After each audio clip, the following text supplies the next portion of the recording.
Olá, sejam bem-vindos a mais um episódio do ABQuimcast. Eu sou o André Passos Cordeiro, presidente executivo da Associação Brasileira da Indústria Química, e hoje estou aqui com o Rodrigo Carnaval, presidente da Unipar. Tudo bem, Rodrigo? Tudo bem, André. Muito obrigado pelo convite. É uma honra estar aqui com todos vocês. É um prazer para nós te receber aqui. Nós vamos falar um pouquinho sobre a tua trajetória, sobre a Unipar, sobre a atuação que a Unipar tem no mercado de saneamento, né, no tema de saneamento básico no nosso Brasil, né, falar um pouquinho da atuação da Unipar no marco de saneamento básico também.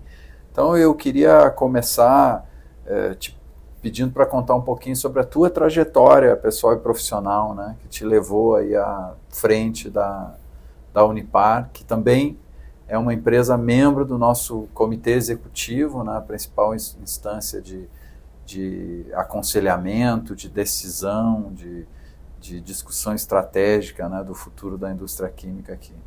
Legal, André. Bom, eu sou um apaixonado pela química e na época decidi fazer engenharia química, que misturava tanto a paixão pela química, pela paixão pelo construir, que é engenharia.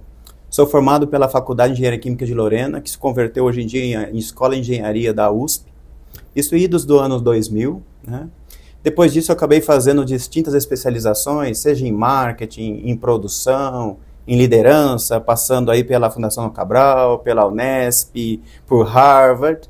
Mas eu diria que a minha grande escola foi viver quase 20 anos dentro da BASF, em distintos países, em distintas áreas, né? Lá eu tive a oportunidade de começar como estagiário, função que eu valoro e muito, e cheguei até a vice-presidência de operações, passando um tempo aí, quase 3 anos na Península Ibérica. Então essa escola de viver distintas áreas da química, seja marketing, vendas, produção, tecnologia, controle, em todo esse cenário, e em distintos ambientes e países, eu acho que corroboraram para esse meu crescimento profissional e me fizeram chegar aqui na Unipar, num primeiro momento como responsável pelas operações da Unipar, e desde o ano passado como responsável pela Unipar como um todo, essa experiência com muito orgulho. Te deu condições de ter uma visão geral do negócio, desde a operação até... O meu primeiro cargo na empresa, bom, eu disse que foi estagiário, né, André, mas o meu primeiro cargo foi químico de laboratório, né, trabalhando lá em cromatografia líquida, gasosa, e do laboratório para o processo, do processo para a produção, da produção para os projetos de engenharia. E esse foi muito legal porque eu acabei podendo trabalhar em projetos nos Estados Unidos, em projetos na Alemanha, em projetos na Espanha. E esses projetos foram as portas para meus processos de expatriação. E posso dizer que o processo de expatriação tem, assim, um grande desafio. Não é o desafio profissional, é o desafio da motivação da família. Porque nós, como profissionais, estamos ali com os projetos, com as ideias em andamento, mas como manter a família integrada a uma nova sociedade e como manter a família motivada também a se desenvolver nesse outro ambiente. A França não é um ambiente muito acolhedor em alguns momentos, sobretudo há quase 20 anos atrás, que foi a minha primeira expatriação. E na minha última expatriação, antes de vir para a Unipar, eu vivi 3 anos na Espanha. E aí eu diria que foi uma outra atividade bastante enriquecedora, porque foi a primeira vez que eu tinha minha filha presente nesse sistema e de como foi ver vamos dizer assim, o desenvolvimento de uma criança num outro ambiente, e para mim também foi uma outra cultura, então isso também me deu portas para entender. Essa experiência na Espanha, acho que também me ajudou aqui na ABQuim, junto a vocês, porque lá também eu tive a oportunidade de ser vice-presidente da Associação Química das Empresas de Tarragona, que é o polo químico mais importante do Mediterrâneo. E hoje eu também sou um vice-presidente. Eu acho que essa bagagem aí de associações, ambientes de relação com o governo, órgãos regulatórios e distintas empresas trabalhando em prol da imagem da química, trabalhando em prol da segurança da química e fomentando esse segmento, foram coisas aí que estão me ajudando muito nesse meu processo de construção de carreira. Esse é um aspecto interessante, né, Rodrigo, que às vezes a gente não enxerga na química, né, ou pelo menos quem vê de fora talvez não enxergue, né. Geralmente as pessoas enxergam a química como um ambiente árido, de laboratório, né, de fórmulas, mas não enxergam dessa forma que você falou, né? Como uma oportunidade até às vezes de conhecer o mundo, porque nosso setor é formado por muitas empresas que têm produção, que têm negócios ao redor do mundo, né? Exatamente, André. Outra coisa é que a química, para o profissional da química que quer entrar nesse mundo, ela viabiliza essa internacionalização do profissional, abre portas para idiomas, né? O fato de ter vivido na França me desenvolveu o francês. Um profissional da química que fala francês pode trabalhar no norte da África, como aconteceu comigo, né? Porque no norte da África você tem um árabe e um francês muito bem desenvolvido. Então abre outros mercados. O fato de ter trabalhado, de falar um pouco alemão, também te abre oportunidades. O inglês para outros aspectos. Então o profissional da química tem ali como formação, é uma das poucas carreiras que eu diria que acaba sendo um viabilizador da internacionalização do profissional e vivendo a profissão no dia a dia, né? O chão de fábrica na França, a relação sindical na França, que pode ser muito similar à relação sindical na Espanha. Então, é um segmento muito rico e tem muito orgulho de estar na química, viu? Fala para os jovens que hoje estão escolhendo seu destino profissional, né? Exato. E aí, falar isso dá o recado de que tem muitos horizontes dentro dessa indústria, né? Isso é muito importante. A química está em todos os setores, atende desde da hora que a gente acorda até a hora que a gente vai dormir, né? Com Sim. Produtos de higiene e limpeza, por exemplo, mas ela tem um papel importantíssimo na água que a gente usa para nos lavarmos, nos limparmos e também para nos hidratarmos, né? Exato. Então eu queria que falasse um pouquinho da atuação da Unipar, que tem um foco muito grande no mercado de saneamento, né? Nas soluções para o saneamento. Eu queria que falasse um pouquinho do marco, no que é o tal do marco do saneamento básico, né? O novo marco do saneamento básico no nosso país, né? Excelente pergunta, André. E por que ele é essencial para o desenvolvimento do nosso país também, né? Primeira coisa, falar de saneamento é falar de dignidade, é falar de saúde, né? Vamos lembrar daquela expressão de uma pessoa indo buscar água a não sei quantos quilômetros da sua casa, voltando com uma lata d'água na cabeça. Ter acesso à água e ter acesso a essa água tratada, ter acesso às condições de tratar devidamente o seu esgoto. Isso são questões de dignidade e são questões de temas de saúde. Uma população que se alimenta bem, ou que bebe uma água limpa, em consequência tem melhores condições de saúde, mais expectativa de vida, melhor qualidade de vida, tudo isso está conectado, André. Se você pegar dados do Trata Brasil, são mais de 33 milhões de brasileiros que não têm acesso à água tratada. É inconcebível isso. São mais de 100 milhões de brasileiros que não têm acesso ao esgoto tratado, que os resíduos das suas casas estão de novo contaminando o próprio sistema que vai alimentá-lo. Quer dizer, é toda dar referência circular no Excel, né? Porque eu sujo, eu trato. Isso tem que ser mudado. Sim. Estatística do Brasil mostra que nem banheiros a gente tem para uma grande parte da população, também dados do Trata Brasil. Quer dizer, falar de saneamento básico, o que eu acho que vem a palavra é básico na frente. É básico. A gente tem que discutir e tirar esse tema da agenda no aspecto assim, vamos resolver isso de uma vez por todas? E o marco do saneamento, basicamente, é um conjunto eu chamar uma estruturação que tem 2 pilares. Uma cria regras para que você possa criar esses modelos de negócio ou de tratamento para viabilizar o tratamento. E um segundo importante, criam métricas de objetivos para que a gente possa, ter a famosa cenourinha ali na frente e ir por trás desses objetivos. Então o marco do saneamento foi um conjunto de uma política muito importante para equilibrar, porque, vamos lá, o Brasil é um país de dimensões continentais e também de complexidades Sim. continentais. Em alguns subsistemas, os projetos se viabilizam por si só. Não obstante, em outros não.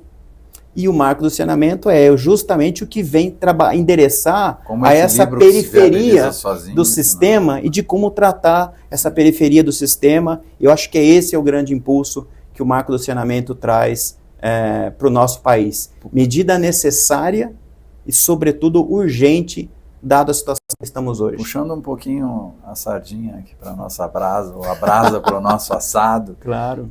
Como é que o marco do saneamento básico, essa estruturação que você falou, impacta a produção dos insumos químicos que, por exemplo, a Unipar produz, né? Bom, nós na Unipar... Como o cloro e o PVC, por exemplo, né, que são os dois carros-chefes. Olha só, na Unipar, nós produzimos uma gama de clorados, seja hipoclorito de sódio, seja o próprio cloro, ácido clorídrico, que é um produto muito importante na produção dos coagulantes, que vão lá participar do tratamento de água.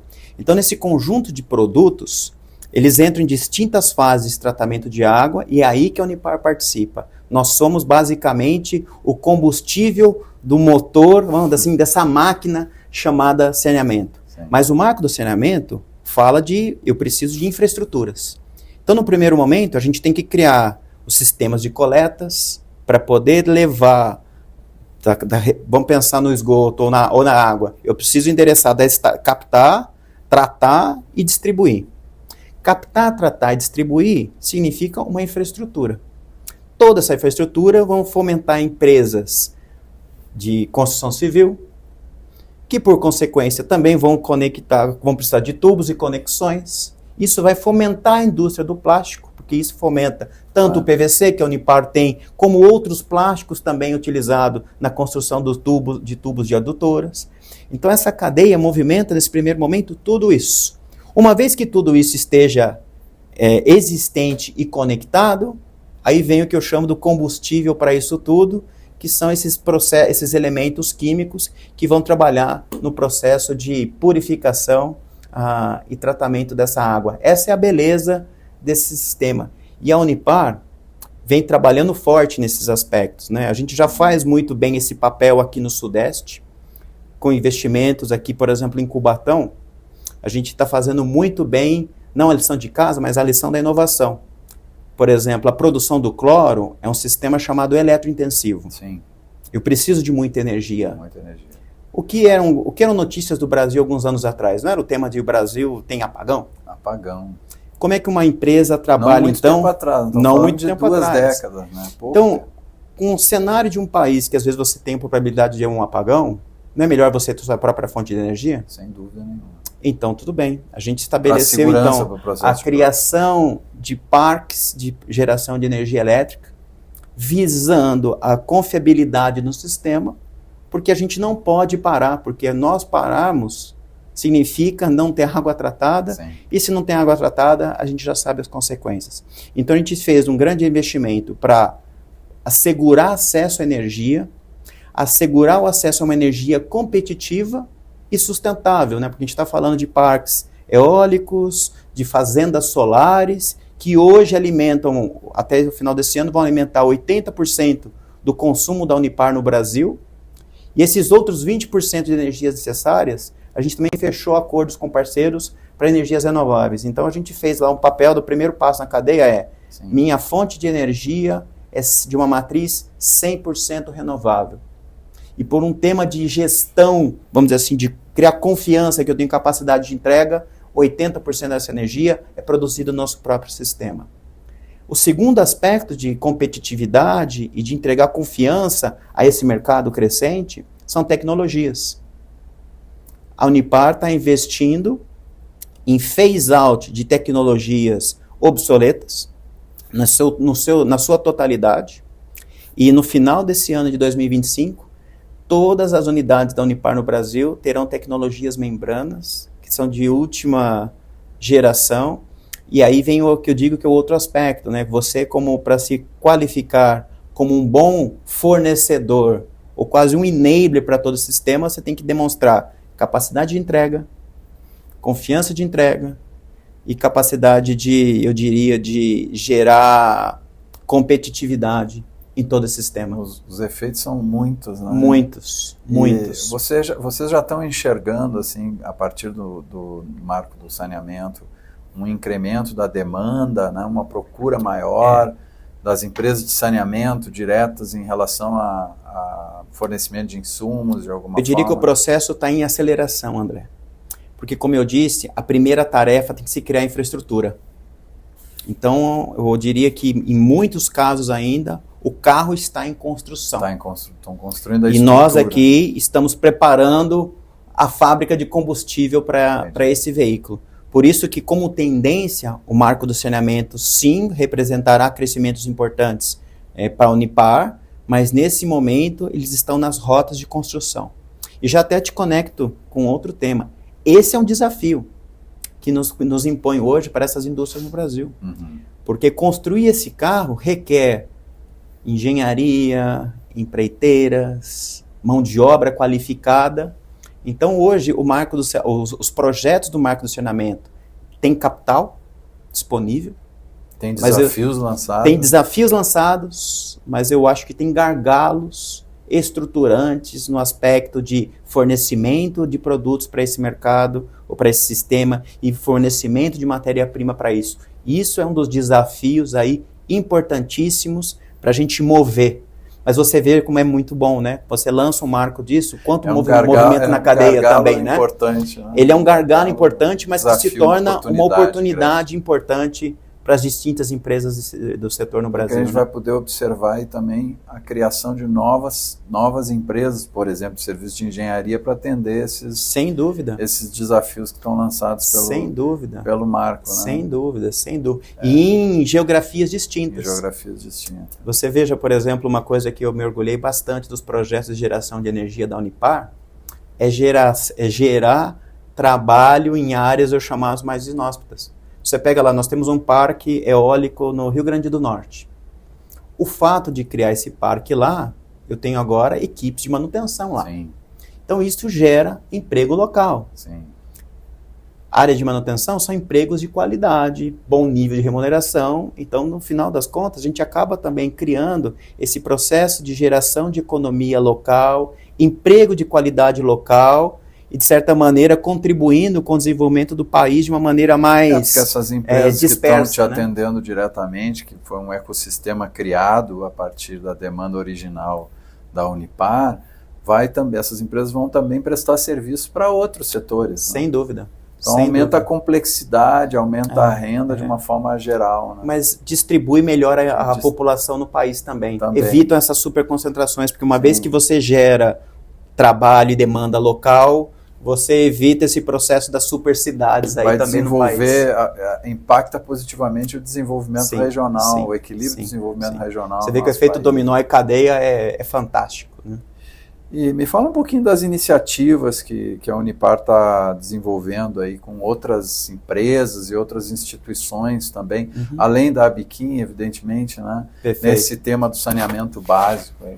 Falar um pouquinho do ecossistema aí que a Unipar tem parcerias. A Unipar fomenta e tem uma parceria muito forte com o Instituto Tata Brasil, que fomenta com dados, educação e cultura essas iniciativas, porque o tema do marco do saneamento no Brasil, como eu disse, tem os seus desafios, mas vamos lembrar que a gente também tem outros desafios culturais relacionados à água, né? O não desperdício. Só para trazer um outro tema que é importante também sobre o marco do saneamento. Uma coisa que ele trabalha é a universalização do saneamento, que é o grande empuxo. Sim. Mas tem um segundo aspecto importante relacionado, a infraestrutura atual também é deficitária, que vai exigir também investimentos. Se você pegar hoje, e são dados também aí de institutos, quanto a água é tratada e quanto dessa água tratada chega às casas, de fato às casas, infelizmente a porcentagem é muito pequena, porque a infraestrutura está obsoleta ou desgastada, então vazamentos para todos os lados e você vai também ter que... São as chamadas perdas. Né, e outro dia eu conversava com um membro do governo que falava o seguinte, que é fato isso, mas que o primeiro objetivo é universalizar e chegar ao máximo conjunto de pessoas possíveis, para justamente a gente atender esses que nesse momento não têm acesso. Sim. Mas no segundo momento, a gente vai ter que voltar aqui e revitalizar essa infraestrutura para aí sim reduzir os desperdícios. As pessoas não se dão muito conta, né, Rodrigo, mas água se produz, né? É um processo produtivo, né? Exato. Então, quando você tem essas perdas, esses vazamentos, diminui a eficiência e acaba encarecendo a própria água que chega ao cidadão e a cidadã lá na ponta, né? E por isso que essas ações de conscientização do uso são extremamente importantes. Não só porque a gente já tem um desperdício inerente à cadeia, mas como medida também de um mundo mais sustentável. É o seguinte, use efetivamente o que você necessita. Eu acho que esse é a grande ação. No fim, química é um negócio de grande impacto social. Exato, né? Mas é via esses institutos ou fomentando via essas associações que a gente também desenvolve esses aspectos. Perfeito. Tem um outro ponto que a Unipar vem fazendo, importante, que são juntos a clientes, parceiros, que são projetos vamos dizer assim, de uma maneira, são plantar sementes no final do dia, onde a gente disse o seguinte, é muito melhor nesse momento a gente começar a tentar resolver os problemas mais próximos das nossas próprias fábricas. Não podemos ser uma empresa de tratar o saneamento e falar, não, mas o meu vizinho não é bem assim, né?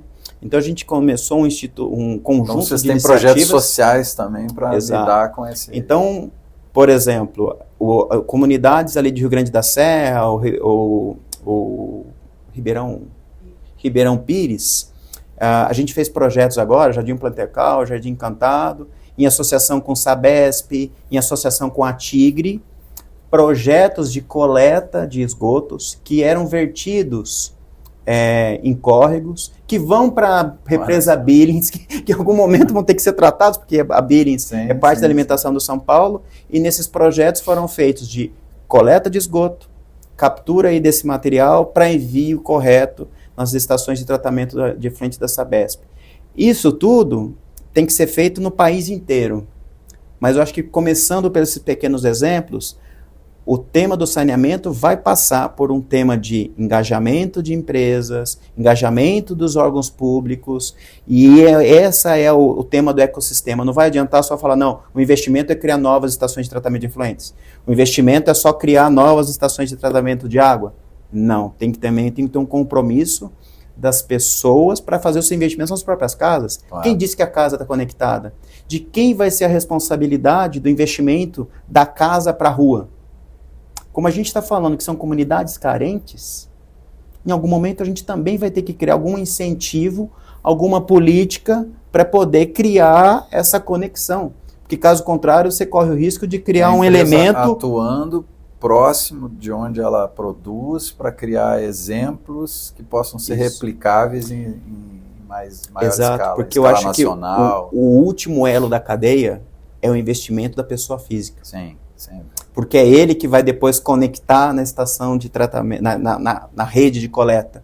E a gente precisa desse cidadão consciente do seu papel e gerar ali ferramentas de incentivo para que ele fale o seguinte, faz todo sentido eu investir lá nos tubos e conexões na minha casa para me conectar na rede e ele vai entender o benefício no momento 2. Né? Muito bom. Então, queria que a gente concluísse essa conversa contigo falando um pouquinho sobre as tuas expectativas para o futuro do saneamento básico no Brasil, né? Como a empresa se relaciona com esse futuro aí, né? Qual é a tua expectativa, qual é a esperança e como a empresa Unipar se conecta com esse cenário de futuro aí nesse tema do saneamento básico? Eu diria, minhas palavras são 3, André. Primeiro é de esperança. No segundo aspecto, é de motivação por fazer acontecer. E o terceiro é de preocupação. Preocupação porque, como eu disse, existem distintos gargalos. Sejam os gargalos estruturantes, da questão, como eu já citei aqui hoje, da mão de obra, da disponibilidade, mas também gargalos, vamos pegar um exemplo da PL que está em andamento ali para quase mudar os objetivos de 2033 para 2040. Sim. A gente não pode, como país, pisar no freio ou tirar o pé do acelerador. Nós temos que manter esse sistema. Não pode dar passo atrás. Não podemos dar passo atrás. A gente tem que seguir firmes e fortes nisso, porque, como a gente já falou, a gente já tem um déficit. É um tema que requer toda a urgência e a gente não pode dar esses passos atrás. Nós não estamos mais no tempo de ficar adiando aquilo que tem que ser feito. Não podemos deixar para amanhã. Não. tem que ser feito hoje. Aliás, o tema do saneamento era para ter sido feito ontem. Né? Ao final, nós estamos tratando de vidas humanas, né? De expectativa de vida, de qualidade de vida. E eu encerro que nesse processo aí da esperança é que a Unipar, sim, se posicionará como uma empresa que será líder desse combustível para o saneamento. Eu diria que esse último exemplo agora também foi dado por um investimento também lá em Camaçari, onde a gente começa a posicionar pontos, vamos dizer assim, de abastecimento para estar cada vez mais perto desses clientes, para poder também ter mais acesso, vamos dizer assim, à disponibilidade, velocidade de atendimento. Então, contem com uma empresa que visa buscar ter relações de confiança. Uma empresa que não só está dizendo que a gente não pode adiar as metas, como também está se preparando para acelerar o processo. Sem dúvida, provando que é possível, se cada um fizer a sua parte, atingir a meta no prazo estabelecido. Vamos construir os carros que a gente vai garantir o combustível. Isso. Bom, conte com a Abiquim, né? Como associado que vocês são, que estão no corpo diretivo, na liderança da entidade, para impulsionar essa agenda. A Associação Brasileira da Indústria Química também acha que não é tempo mais de adiamento para essa agenda, é tempo de acelerar essa agenda. A gente devia estar discutindo, inclusive, antecipar, né, sim, Rodrigo? Sim. Acelerar, investir mais, enfim, ter uma incidência ainda maior, porque, como eu disse, a gente está falando de vidas humanas. Exato. E a química quer ajudar a ter mais conforto, mais qualidade de vida, mais longevidade, né, para todas as famílias brasileiras. Sem dúvida, André. Aproveito também para agradecer a Abiquim, que tem feito um papel excepcional. Muito obrigado. Eu não diria que é de defesa, é um papel de promoção da química, mostrando qual é o valor da química, o que ela é importante para a sociedade brasileira, como ela está inserida nesse contexto. Como a gente acabou de falar, são empregos de qualidade, geração de renda de qualidade,